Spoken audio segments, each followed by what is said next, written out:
I want you to imagine, just for a second, spending over a decade painstakingly building something beautiful. Oh, man. Right, like you pour your sweat, your tears, literally your absolute heart into this project, and then you have to watch it get completely destroyed. Yeah, which is devastating enough. Exactly.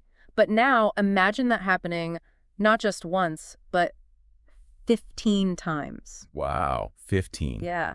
How would you even react to that? Would you finally just throw your hands up, admit defeat, and walk away? Or would you somehow be able to view that immense devastation as this necessary, completely unavoidable step in a 1,000-year plan? It's just a staggering amount of loss to even try and wrap your head around, honestly. I mean, Right. most of us struggle when a project we've worked on for like a few weeks falls apart. Right, let alone a decade. Let alone an endeavor that spans over a decade and involves 15 distinct iterations of total destruction.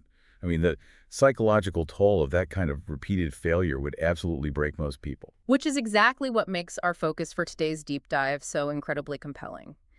We are looking at this framework for extreme resilience or, perhaps extreme rationalization, depending on how you look at it. Yeah, really depends on the angle. It does. So our source material today is this translated essay from November 2023.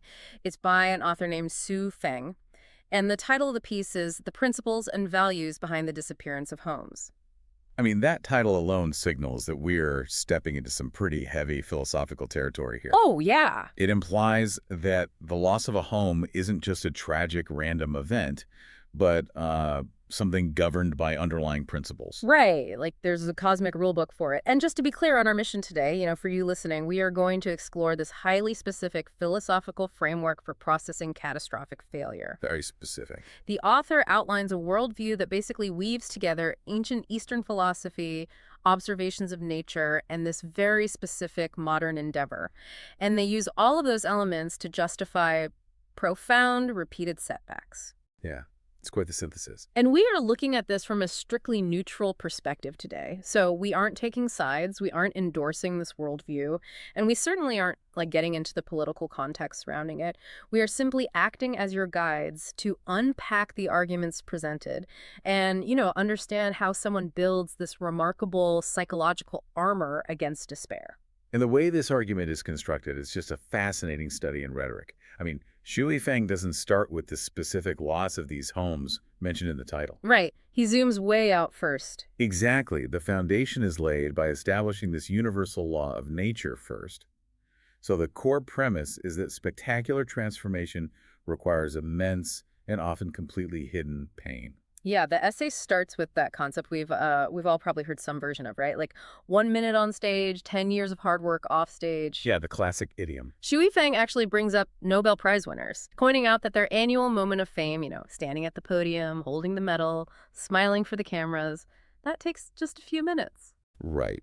But that tiny window of glory completely conceals years, sometimes literally decades, of quiet research, profound isolation, and just grueling exploration in the dark. It's the ultimate survivorship bias, honestly. We only see the finished product. Yeah, exactly. Then to reinforce this, Shui Feng pulls in Thomas Edison, noting that famous story that he experimented with, 1,600 different materials before he successfully invented the incandescent light bulb. 1,600! Just imagine the frustration. I know, right? Mhm. But these examples are used to establish a baseline premise for the reader, which is that throughout human history, anyone who has achieved something of lasting greatness has almost always been repeatedly battered by failure first. I think a lot of us can relate to that Edison example, though. It maps so perfectly onto our modern, Instagram versus reality illusion of overnight success. Oh, absolutely. We see the viral moment or the beautifully curated photo or the polished final product, and we are completely blind to the hundreds of discarded drafts and the messy, exhausting reality behind the scenes. We celebrate the working light bulb, completely ignoring the 1,599 burnt-out filaments that had to be swept into the trash. Right. But then Shu Feng goes into this biological metaphor, like a caterpillar turning into a butterfly, which takes this idea to a much more intense level. It really does. It shifts the tone entirely. Because we've all heard the butterfly metaphor a million times, usually in the context of, personal growth. But this essay focuses on the silkworm specifically, and the language used is intense. Very visceral. Yeah. Xu Hefeng describes observing this process and characterizes the molt and the metamorphosis as a test of life and death, and a heart-wrenching split. Yeah, it is highly visceral language, Ugh. and it intentionally shifts the narrative away from mere human effort, like Edison, into the realm of biological imperative. Wait, hold on, though. I want to challenge this comparison for a second because there feels like a massive leap in logic here. Okay, lay it on me. Well, Edison's 1600 attempts with different materials were essentially external trial and error, right? It was a learning process. Right, taking notes, iterating. Exactly. But a heart-wrenching split implies literal death. Does this framework view failure just as a learning opportunity, like taking notes on what didn't work? Or is it demanding a literal, painful tearing apart of the old self? It is undeniably the latter, and that is a crucial distinction here. Really? Yeah, in this worldview, failure isn't just about gathering data or tweaking a formula.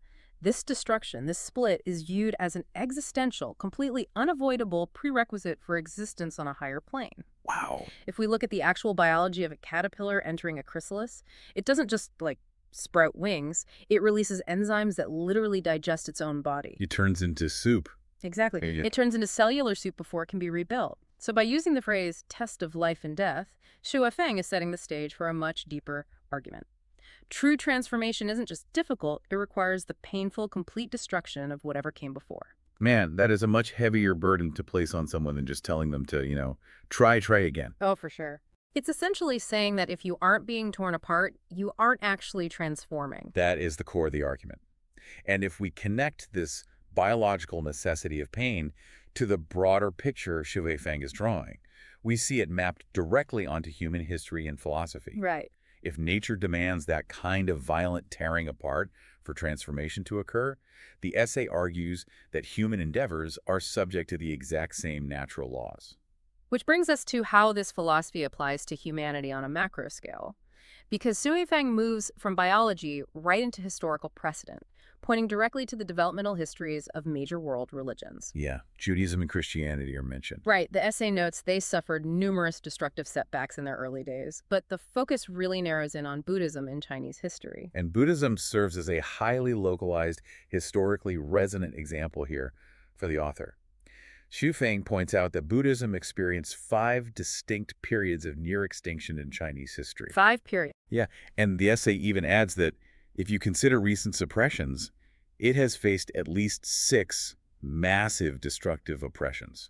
And again, keeping our neutral lens here, the purpose of citing this historical record is just to bolster the core thesis, right? Exactly. That every spectacular transformation, whether for a single silkworm or a massive cultural movement, is, quoting the text here, forged through blood, tears, and is brewed from pain. Brewed from pain. It's almost like alchemy. Yeah, you put enough suffering into the pot, and eventually greatness brews out of it. And to explain how this mechanism actually works on a cosmic level, Xue Feng turns to the principles of Tai Chi. Right, the balance of opposites. The essay argues that darkness and light coexist, shame and honor are shared, failure and success are twins. The concept of them being twins is really the anchor of this entire section. Because in a Tai Chi framework, you cannot isolate one side of the coin. They are a package deal. Exactly. The essay states explicitly that to enter the light, you must traverse the darkness. To gain honor, you must first be intimately acquainted with shame. Without experiencing profound failure, profound success is literally impossible. Xu Feng actually pulls in a few different ancient sources to back this up, including the Taoist master Laozi, who famously observed, good fortune lies within misfortune, and misfortune may conceal within good fortune. Yeah, that classic duality. And there's also a reference to the classic proverb of the old man at the frontier lost his horse. Oh, I love that one. For anyone listening who might be unfamiliar, that's a famous story illustrating the absolute uncertainty of fate. How a seemingly terrible event, like losing your only horse, can actually save your son from being drafted into a war later, proving it to be this massive blessing. Right. And by synthesizing these ideas, Xu Feng is building a very specific, incredibly robust defensive architecture here. Defensive architecture, that's a good way to put it. Yeah, this isn't just quoting philosophy for the sake of sounding academic.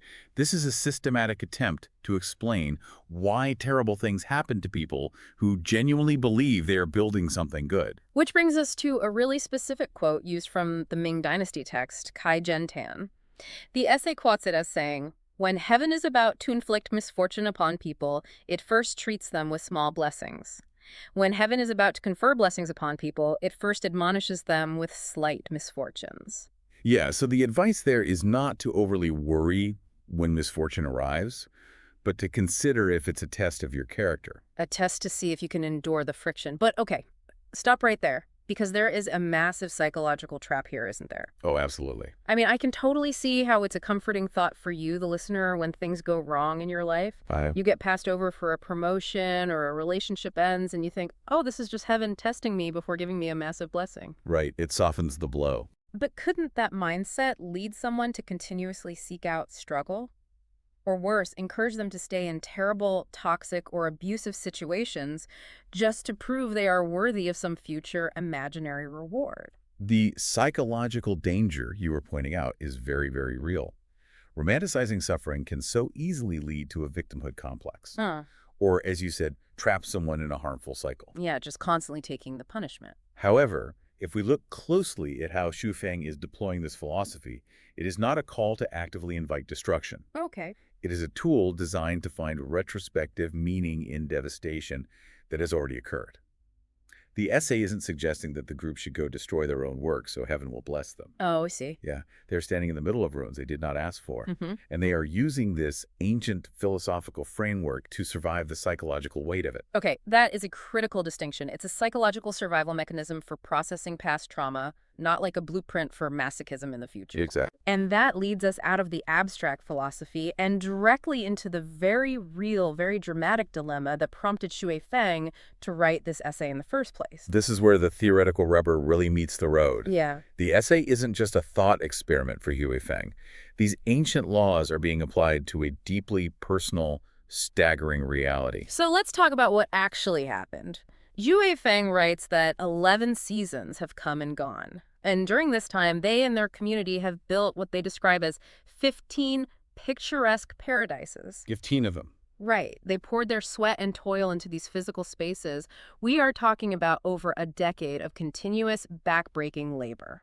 But the devastating reveal is that these 15 paradises have suffered destructive blows over 10-plus springs and autumns. Unbelievable. 10-plus instances of wind, frost, and snow, metaphorically speaking, wiping out their creations. 15 distinct communities, completely devastated over and over again. And the essay makes a very specific point of stating that through all of this, we have committed no wrongdoing. That's a huge point. Which brings us to the central, agonizing question Xue Feng is asking on behalf of the community. Why?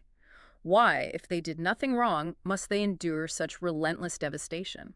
And this is where the synthesis of the silkworm's biology, the history of Buddhism, and the Tai Chi principles of duality all culminate. It all comes together. Right. Xue Feng answers that agonized why by stating that this devastation is simply a consequence of the objective laws of development. The objective laws of development. Wait, let me make sure I understand the implications of that phrase. Because the essay explicitly says they committed no wrongdoing over more than a decade. Correct. If they did absolutely nothing wrong, how does Xu Feng reconcile the destruction of 15 distinct homes? Is it just completely chalked up to these objective laws, meaning the destruction was inevitable no matter how perfectly they behaved or how beautifully they built those paradises? That is precisely the argument being made.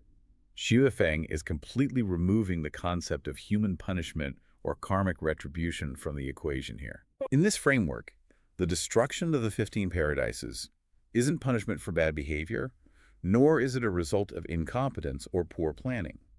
It is, in the essay's exact words, a process and price that must be paid.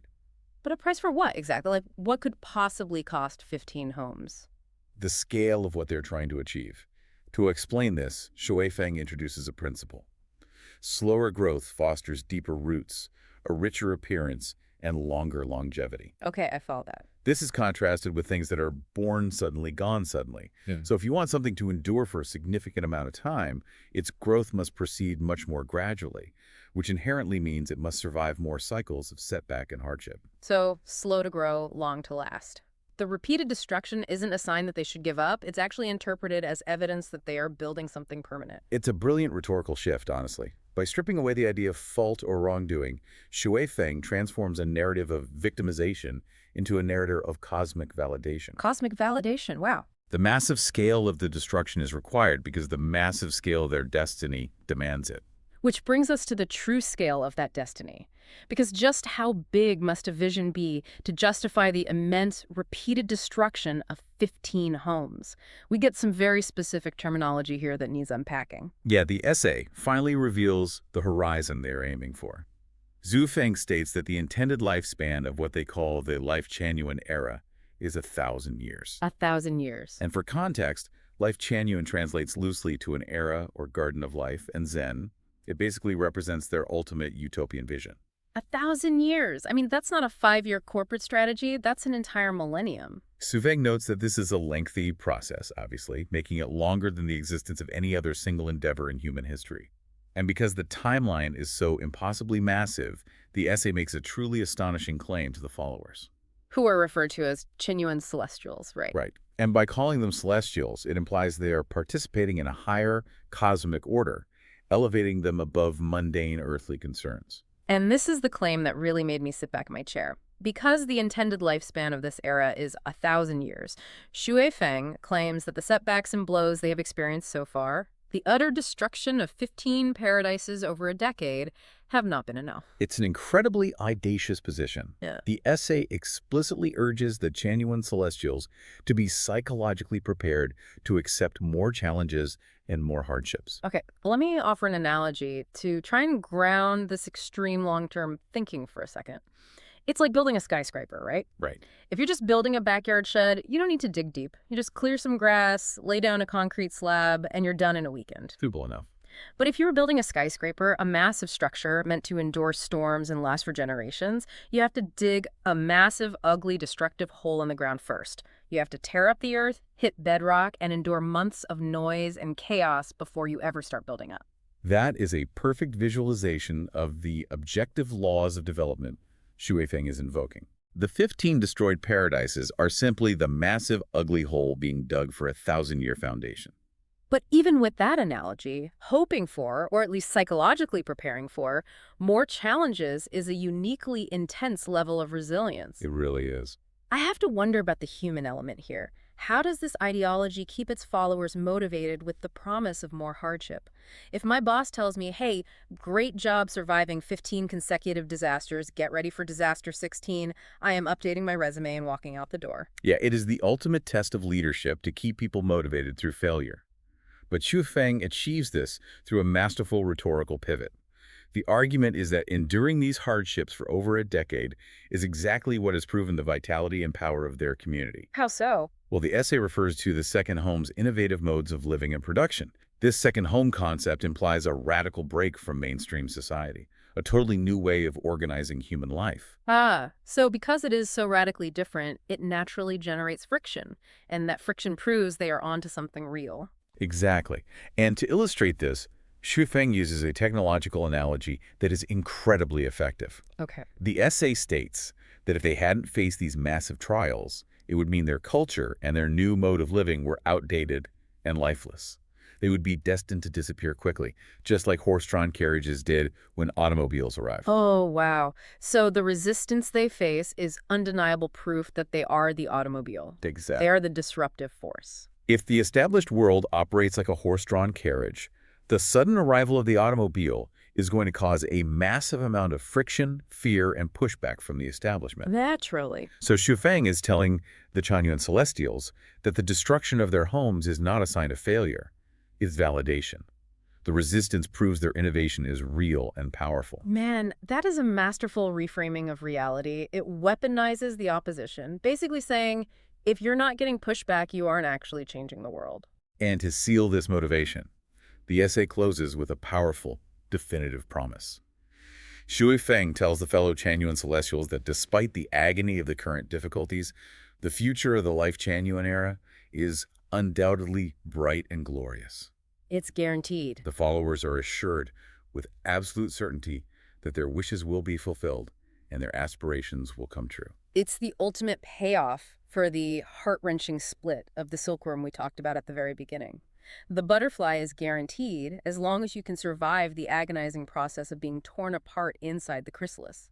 The way Xu Feng weaves the biological imperative, the historical precedents of world religions, and the Tai Chi philosophy of duality It just creates an almost impenetrable psychological armor against despair. It really does. Well, let's take a breath and recap the philosophical journey we just took, because it is quite a ride. It definitely is. We started with the biological pain of the silkworm. The idea that true metamorphosis requires a literal, existential tearing apart of the old self. Then we moved into human history and the Tai Chi principles of duality, exploring the concept that light cannot exist without darkness, and that profound success is the inseparable twin of profound failure. And we saw how those ancient abstract frameworks were deployed to explain a very modern, devastating reality. Yeah. A community that painstakingly built 15 picturesque paradises, only to watch them suffer destructive blows, despite having committed no wrongdoing. Right, and it all culminated in this staggering, audacious realization. They view the destruction of those 15 homes not as a failure, and certainly not as a punishment, but as a mere down payment. Just the cost of doing business. Exactly. It is an objective law of development, the necessary price to dig the foundation for an era intended to last 1,000 years. It's a profound framework for resilience. It is built on the absolute, unshakable certainty that extreme friction is the only valid path to a bright and glorious future. So I want to turn this over to you, the listener. Think about your own life, your own long-term projects, your own ambitions. When you face a catastrophic setback, when your proverbial paradise falls apart after years of hard work, how do you process it? It's a tough question. It is. Do you see yourself as a horse-drawn carriage, quietly being phased out by a changing world? Or can you adopt elements of this framework? Can you see yourself as the silkworm going through a heart-wrenching split that is painful but absolutely necessary to become something entirely new? It fundamentally shifts how you experience failure when you genuinely believe the struggle is just the foundation for a 1,000-year structure. The pain doesn't go away, but it gains a purpose. It really does. It changes the entire context of the struggle. Right. But before we go, I want to leave you with one final thought to mull over. Lay it on us. The entire essay we explored today rests on one massive, unspoken assumption: that enduring intense suffering guarantees a profound transformation into a butterfly. It assumes that if you just pay the price of destruction long enough, you eventually get the 1,000-year era. Right, that there's a light at the end of the tunnel. But what if the hardship isn't actually a bridge to a bright and glorious future? What if, in our desperate search for deeper roots and longer longevity, the struggle itself is the only destination we ever reach? Yeah, that is a sobering thought. Something to think about the next time you find yourself digging a massive hole in the ground? Until next time.